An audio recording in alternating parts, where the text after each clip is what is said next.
Welcome to Take Good Care Podcast, an endeavor that grew out of our love for obstetrics and gynecology. Our aim and mission is to serve as a source of vital information for women of all races, ages, and walks in life. I am Dr. Miranda Williams. I am Dr. Deanna Guthrie. And I am Dr. Karen Green. Welcome to our show.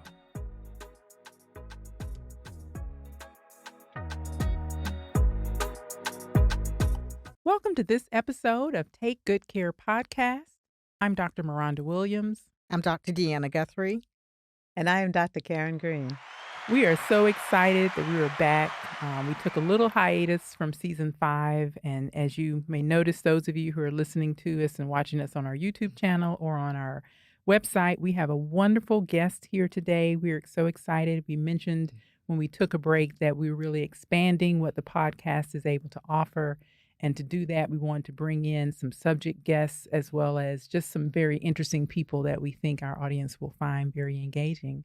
So today, we're excited that we have a wonderful colleague in our medical community here in the southern part of Metro Atlanta who's here to talk to us about her subject matter. And I'm going to introduce her in just a second, as well as just to talk about life, being a business owner, being a mom, being a wife, doing all the things that we all as women tend to do.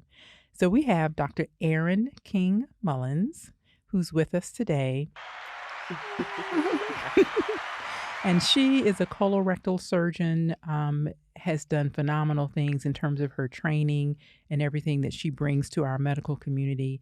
So I'm going to give her an opportunity just to talk to you, to let you know who she is, where she's from, give some of her personal information she'd like to share, as well as what her medical specialty is all about. Hi, ladies. Hi. Happy New Year. Happy New Year. And listen, I have to actually start off by giving myself a pat on the back. We are now 18 days in the new year, and I think I've only written 2023 one time. So That's You an are doing accomplishment. good. You're doing good. I think a part of it was that I really wanted to get out of I was 2023. just about to say that. I was so happy 2023 was gone. I haven't written it once. So. Awesome. But yeah, thank you so much for having me today. I've listened and seen you all both on the podcast and just in person, in action at the hospital. And I will truly tell you that you are three ladies that, I really admire, look up to holistically, medically, spiritually, as I think we've had some great conversations, amongst ourselves about various topics. And as now entrepreneurs and business owners. So as you mentioned, I'm Erin King-Mullins. I'm a colorectal surgeon here in the southern Metro Atlanta. I've been in practice 10 years this year, which is pretty crazy to me. That is something. That's an accomplishment. Thank you. And I just ventured out on last year to start my own practice. Congratulations. So, thank you.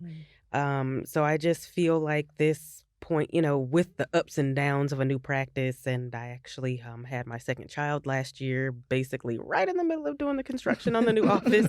So those are just kind of some of the ups and downs that kind of wanted me to move forward. And I'm sure we'll get to some other topics later.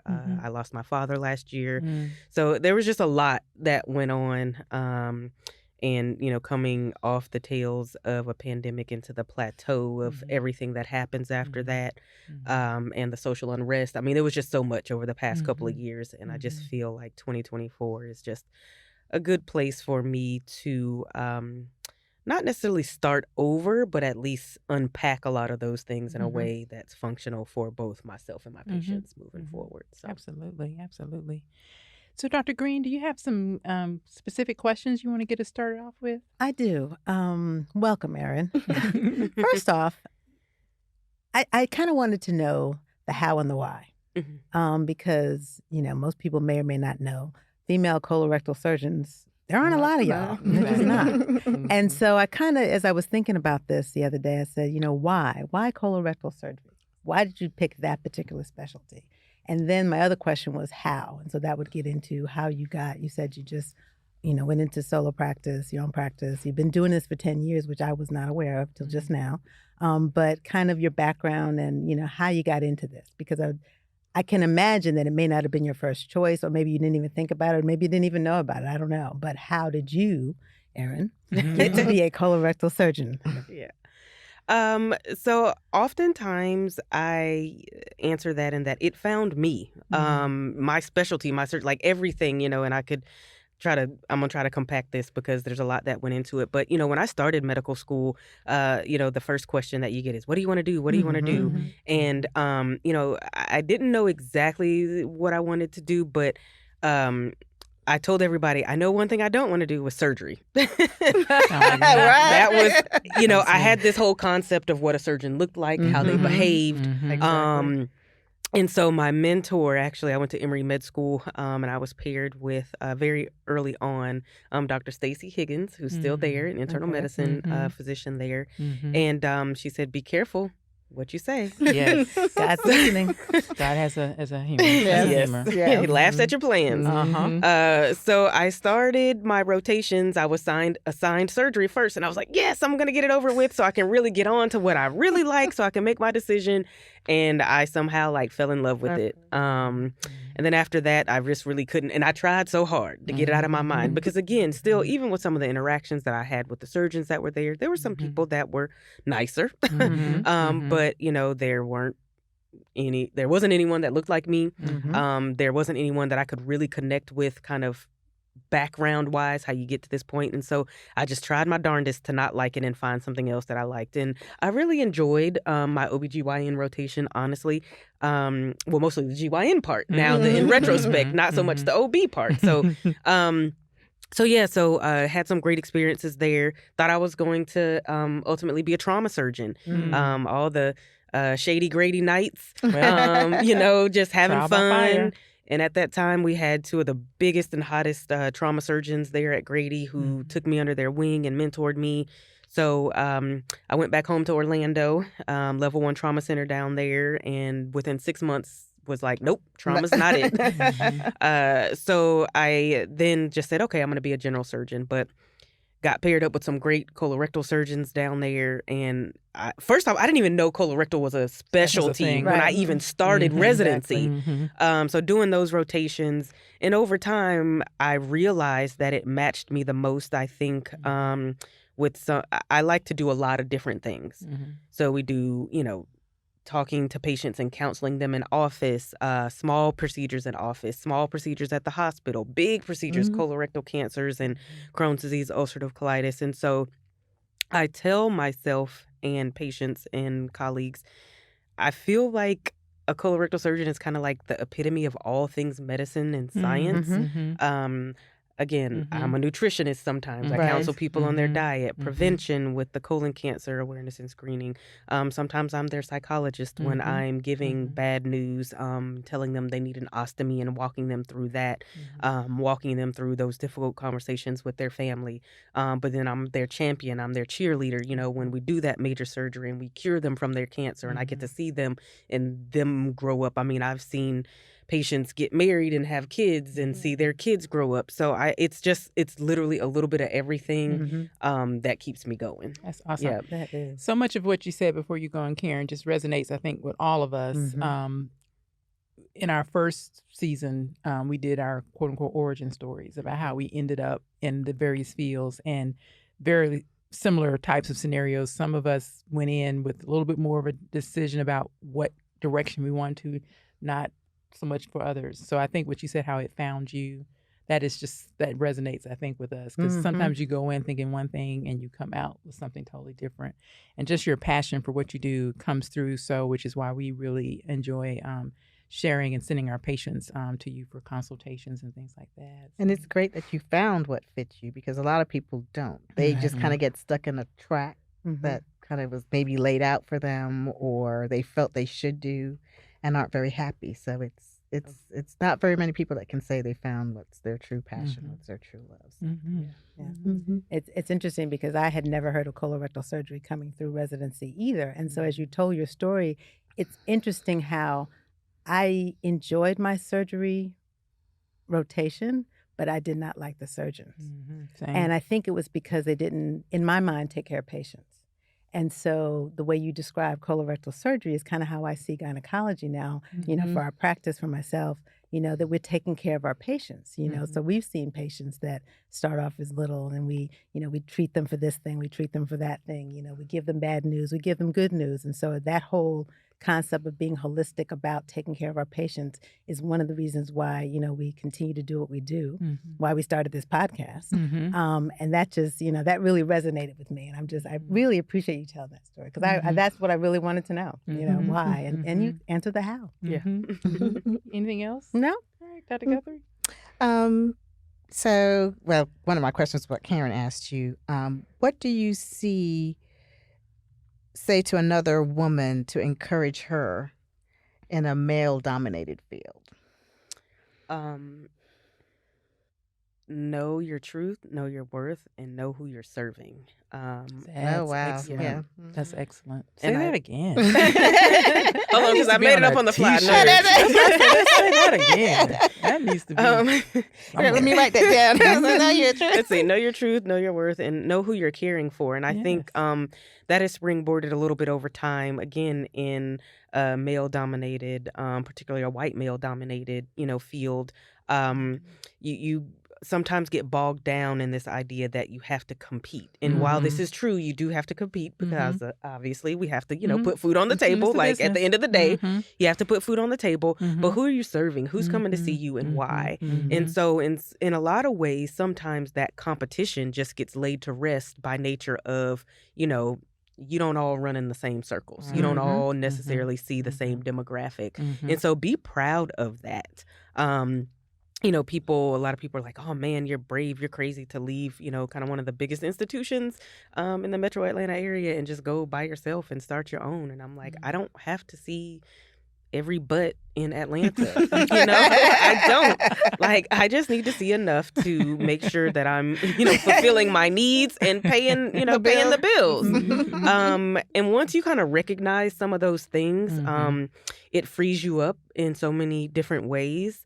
And this is, I think we're coming up on the years of the underdog now. Very true. Patients want to see their provider. They want to see who they chose.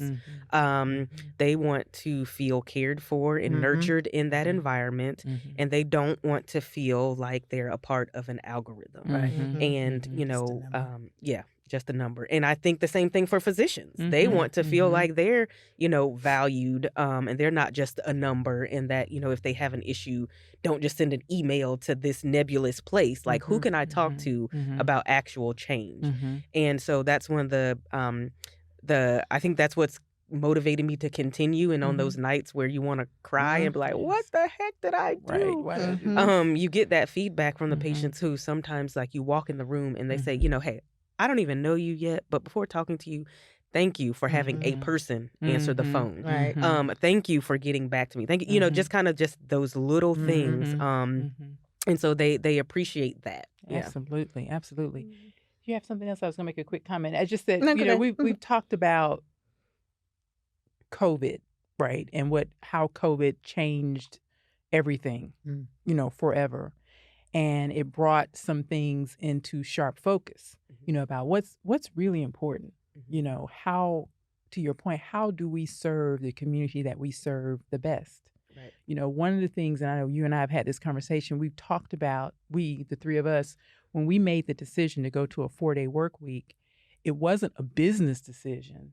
It was a quality of life decision for us. It was a decision to try to be very efficient in how we were running our business, but also realizing that for me and for us to serve our patients the best, we have to have a balance that we were just not We didn't have. getting. Yeah. It had gotten so crazy, doing all the things. Mhm. That we talk All about. the things. All the things. The businesswoman things, the mommy things, the wife things, the significant other things, the caring for- daughter Yeah, things. exactly. All the things. And then you get to the end of your day and you have nothing left. Yeah. And you can't, we talk about it all the time. You have to put your in the planes, put your own oxygen mask on first, because you can't run around putting everybody else's mask on, and you're going to pass out. Right. So thank you Mhm. for that. And then another question I was going to ask, what are some of the inequities you see treating colon disease? So I think, man, with that could be a whole episode. I know. to itself. We had an episode on we'll it. have to bring it back. Yeah, that could be a whole episode. Mhm. You know, I think the first thing is just conversations. You know, and part of it is some patients feel comfortable in certain situations and with certain providers.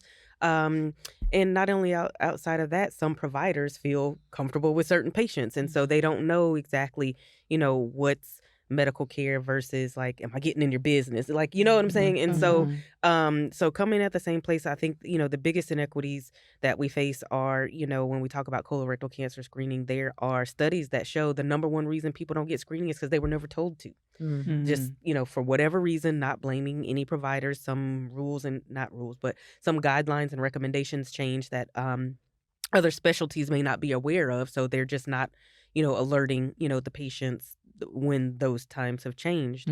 Also, you know, offering certain services, you know, making sure that you're fully understanding the full complement of that patient. Are they the primary breadwinner for their family? You know, what other responsibilities and things that they may or may not have. So I think all of those things, I think it all boils down to the communication that leads to the inequities and whatever that may be, diagnosis, treatment, screening, medications, you know, whatever's offered. And for that, you have to know the patient. You have to actually have had a conversation with the patient. Otherwise, you're just giving them an order and hoping they fulfill that. And you don't know why they can't. Yeah. Because sometimes if you don't talk to them, like I said, you can hand them the paper and say, hey, you need to have a colonoscopy, get it scheduled. Right. But they have to understand the why. Yeah. And like you said, you know, you never know what's their life situation. Are they the breadwinner? I can't take a day off. Well, what else can I do? Right. You know, or stress the importance too. And kind of like follow up to that, you know, while, you know, as a colorectal surgeon, not just procedurally because I enjoy doing it, I know that, you know, the best yield for colorectal cancer screening and prevention is going to be the colonoscopy. If you see a polyp, you can remove it right then and there. You're one and done. And a lot of patients will ask about some of those other kind of stool-based studies and things like that. And their economic situation plays a role into which they can do. Now, so while I would prefer someone get a colonoscopy, if they have a situation where they can't do it, then by all means, any test is better than nothing. Exactly. And sometimes it doesn't even just boil down to insurance coverage. It's, you know, the colonoscopy is a procedure. So now you're engaging a second party who has to potentially take off work, bring this person to work, or even if it's not that they have to take off work, caring for the kids. Someone has to make sure that the children are taken care of and they can't be out of pocket for so many hours, you know, escorting someone to the procedure. So there's a lot of logistics that go around with it too. That, you know, those conversations need to be had because, again, I'd rather somebody, if I can't do a colonoscopy for you, let me know, then let's look at some other options so we can just make sure you're at least taken care of. Great.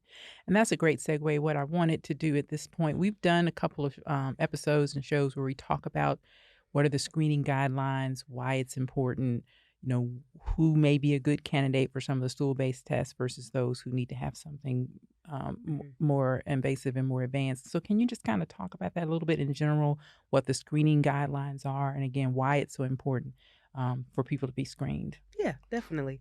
I think the biggest thing is to first provide the education on what screening is compared to a diagnostic colonoscopy, right? So screening means that you are of age, risk, family history to where you're not having symptoms. We need to actively go start looking for a potential problem. So a mammogram after a certain age, prostate screening for men after a certain age.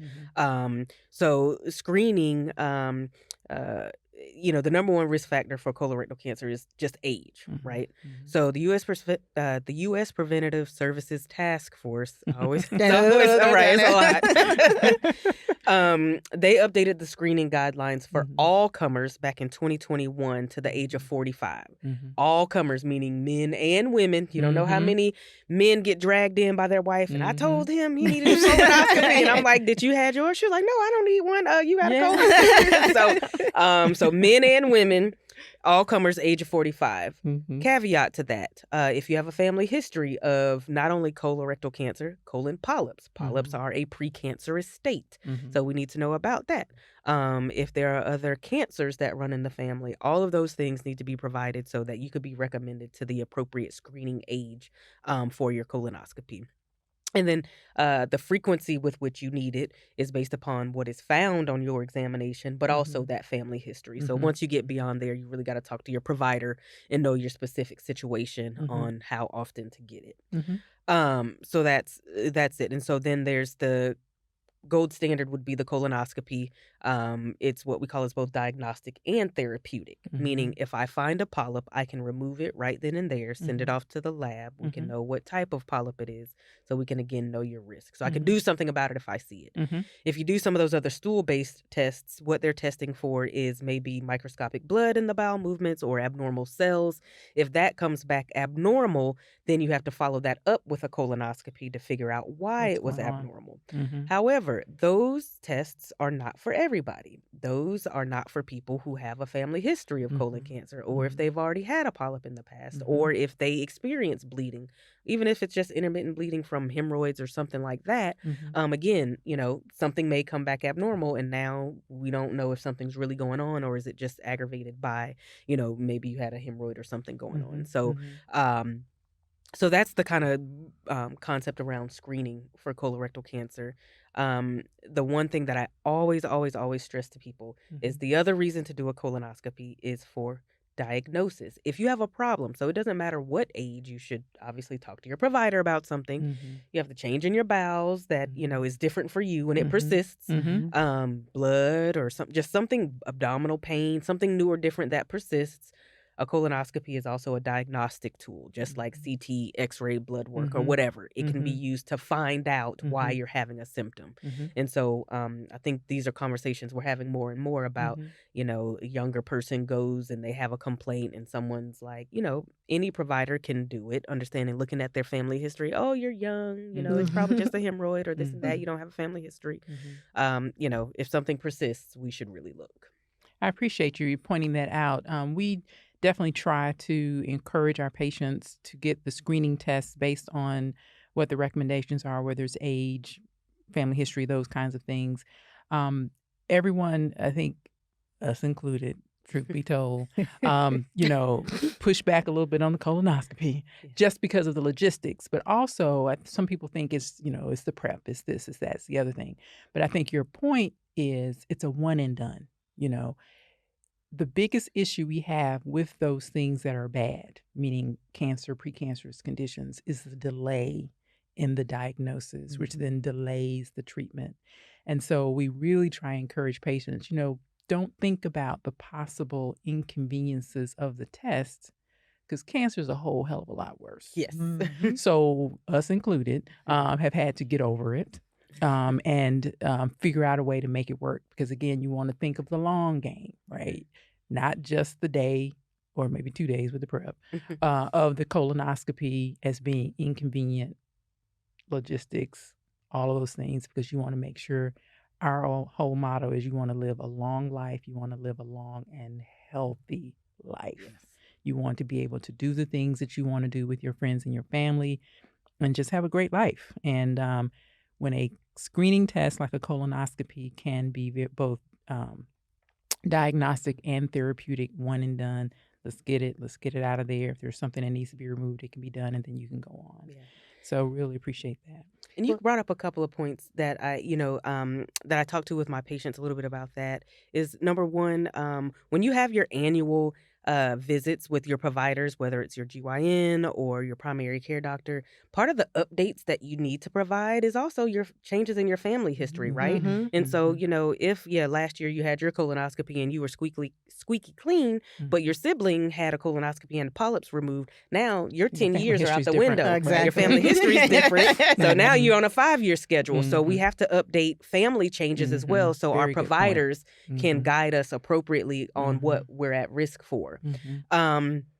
And then you hit the nail on the head when you're talking about you want to live a healthy, long life. Sometimes I come at people with the angle of, okay, do you have children? I'm like, yes, okay. You would do anything for your children, right? You jump in front of a moving train, you jump in front of a bullet, lift a car. They're like, oh yeah. So why not live for your children? That Why not part. make sure you're there That for part. them, but also help them know what their risks are. If Mm. you have something that you could pass on to them that can threaten them in their life, let's be accountable for that and make sure we get those tests done. Excellent. Yeah. Excellent. And that's so Absolutely. true. So, as Dr. Williams was saying, because a lot of the hindrance for people getting it scheduled is the not knowing the exact kind of procedure or whatever. Sure. And for a lot of people, the prep is the issue. So, can you speak to the different types of preps and things like that? So that, because a lot of times they don't know, they're just hearing from Yeah. other people, Word of mouth. word of mouth, right? Google. And so, so can you speak to the preparation for colonoscopy and what that entails so that it may not be something as onerous as somebody may think, meaning, Sure. so. So there's different types of preps. So the whole concept of the prep is to prepare your colon, right? And so if we just start by the concept of what I'm looking for a colonoscopy, I'm looking for polyps, which are small little lumps or bumps, little moles that grow on the inside lining of the colon. So we have to get your colon cleaned out so those can be seen. And so you prepare your colon by taking a laxative preparation so you can evacuate all your bowels essentially and just get it down to, liquids mostly clear if we can. There's a litany of different preparation options, and they're very provider specific. Some doctors like one versus the other, and then some are better for certain patients based upon whatever history they may have, if they have heart problems or kidney problems with electrolyte issues. So it totally varies. So there's several options, but or if someone really lends towards constipation, sometimes we do have to prep you over a 2-day period because we don't want to waste your time, right? Exactly. We want to make sure we can see what we can see, and so we can give you that long span of time before you have to return. So that's the people. So yeah, and then before you are semi-fasting, so no solid foods. And so jellos, juices, broths, popsicles, things that are clear. So that's what you're gonna do that full day beforehand. Now that strips people up sometimes because they freak out and then they go ham the day before that and eat everything in sight. And I'm like, no, that defeats the purpose. It's gonna be okay. But yeah, so that's the preparation. Just a really bad case of diarrhea the day before, clean the colon out. The procedure itself, you come in to wherever it's going to be performed. An IV gets placed, so you're sedated, so you don't feel it, you don't remember it. You're in whatever beach you want to go to. You come to pretty quickly. And the good news is that you actually know as soon as you wake up, your provider will talk to you and let you know if they found polyps or not. And then, if polyps are found, they're biopsied, and then, you await those results from the lab. What's the average time of a colonoscopy? Because people don't even really. Sure. So the procedure itself takes about 20 minutes, and that can be plus or minus 10 minutes, just depending on how many polyps are found or if there's any additional procedures that need to be done. And so I just tell people, for me, I do mine at the hospital. So you're at the hospital total about 3 hours. Some of the more outpatient centers that are kind of a little bit smaller and have less of the, hubbub of a formal hospital, you can be even in and out sooner than that. Yeah. Very good. Excellent questions. And this, again, just speaks to why we were so excited about finally being able to have guests come into our studio space or virtually. And I wanted, I'd be remiss if I did not take a little moment to give a shout out to our production team. Just Eldridge Media has been with us now for 2 years, and they have really, I think, taken our production value up tremendously. And so we're very appreciative of all that they have done and will continue to do because they just gave me an idea today that I've got to talk Dr. Green into. But anyway, I digress. That was a louder ding. So thank you, Just Eldridge Media, for all that you have done for Take Good Care podcast. And we're going to continue with these kinds of shows, getting guests in. And to that end, we've created an email, info@takegoodcarepodcast.com, info@takegoodcarepodcast.com. So if you've enjoyed this, if you've enjoyed our wonderful guest and the information she has provided, please send us an email. If there's other information, different topics, things that you want us to delve into, please let us know about that. If you have some things that you want us to get to Dr. King-Mullins, send us those and we'll forward them on to her so we can make sure And before we end, I'll make sure she gives us her website information so that you all can search her out. But before we wind down this episode, we've alluded to the fact that we're all, business women, wives, mothers, significant others, daughters. And you, congratulations, have stepped out into the world of business ownership. Yes. So, what would you think has been your biggest challenge so far this first year of opening your medical practice? Ooh, just learning the business of medicine. That part. That part.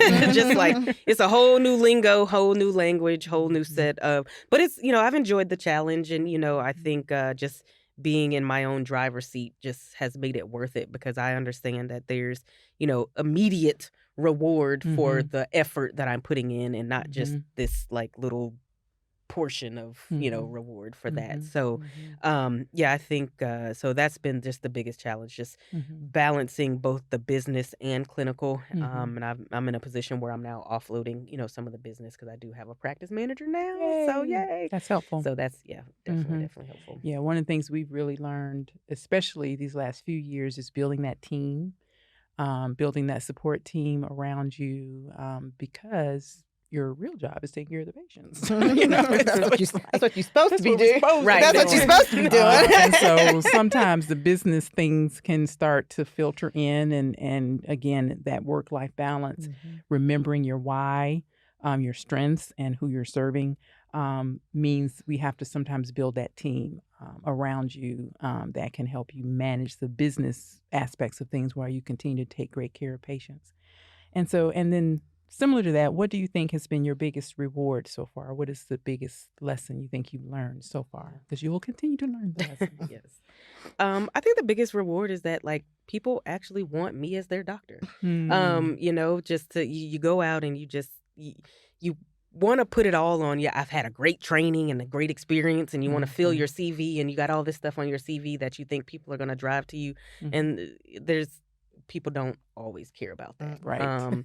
So Right. I think that's been the biggest reward. And then also just being able to truly interact with my patients in a way that I feel that I can meet them where they are and not have to worry about someone looking over my shoulder like, why didn't you operate on that person? Or why, I can truly offer patients like what they need when they need it, which has allowed me to be a little bit more creative as a person. So I've been doing a little bit more social media. I wrote a book. Yay! What was So your we have to book? get Oh, yeah, I wrote a kid's book. So yes, so Awesome. my goal in life would be for no one to need me as a colorectal surgeon. Hopefully that's later on after I retired and getting a few royalties. But so I actually have written 2 books now. The first is Mommy, I Made a Boo Boo. Yes, and they're so this one is focused on that bowel movements are normal, the process of digestion. It talks about some of the digestive organs. So it's called Mommy, I Made a Boo Boo. That's the first one. And the second one that just got released earlier this month is Mommy Gets a Colonoscopy.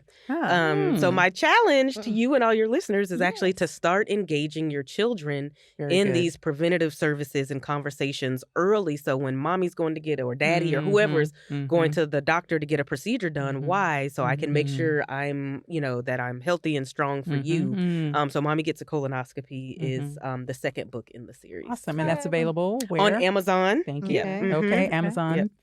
The provider of all things. Yes. I know.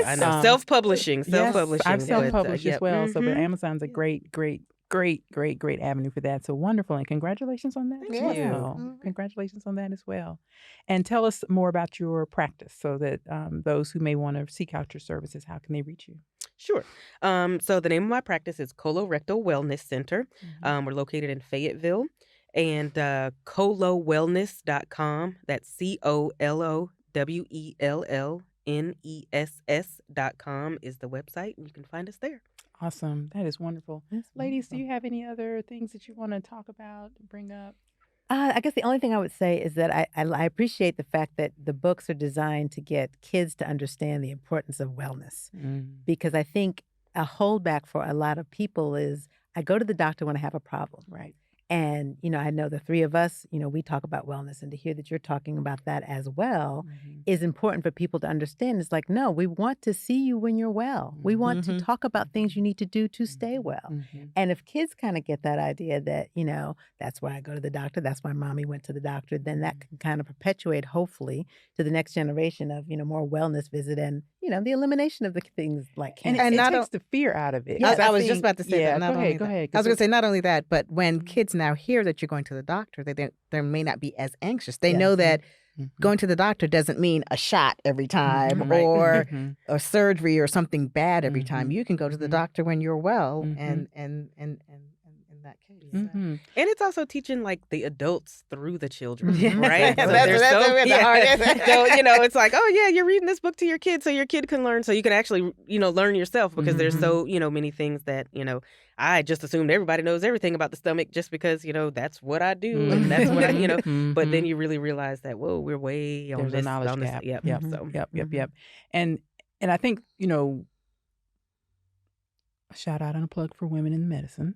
I think that we always talk about representation, why representation matters, why diversity matters. And again, it helps to bring a lot of viewpoints and outlooks and perspectives to the table that may or may not get the spotlight sometimes. And I think one of the things that our healthcare system has focused on, and I don't have a problem with that, is sick care, right? Attacking diseases, which we needed to do. I'm not saying it's a bad thing, but it's just like we become so focused on disease management that we have lost, I think, a little focus on wellness and how do we prevent the disease that we First need to place. manage. Yeah. And so it's a balance, Yes. right? It's not all one or the other. It's wellness and making going to the physician and having procedures done not be so onerous and scary that, oh, they're going to find something. Yeah. Well, more than likely we won't find anything because you're healthy, but it's that fear. Yes. And you want to find something early. if It's you're like- going to that's what I'm find saying. it If you're gonna early, it's find better. it, let's Yes. find it. So. Right. And if you're guarding your pockets, the overwhelming majority of preventative services are covered by your standard premiums that you're already paying for That's your right. insurance. Yes. But once you exactly get to the point when you're getting sick, now we're ordering extra texts, and that's going to your deductible, Right. and that's what's taking the money out of your pocket. So, Exactly. you got to put it all in perspective. So Exactly. I try to kind of just meet people where they are and explain why this should be done this way. Yeah. Absolutely. Well, Mhm. this has been exciting, and this has been, I think we've gotten as much out of it as I think our audience will have when they get to listen to this. So please stay tuned to wherever you get your podcasts.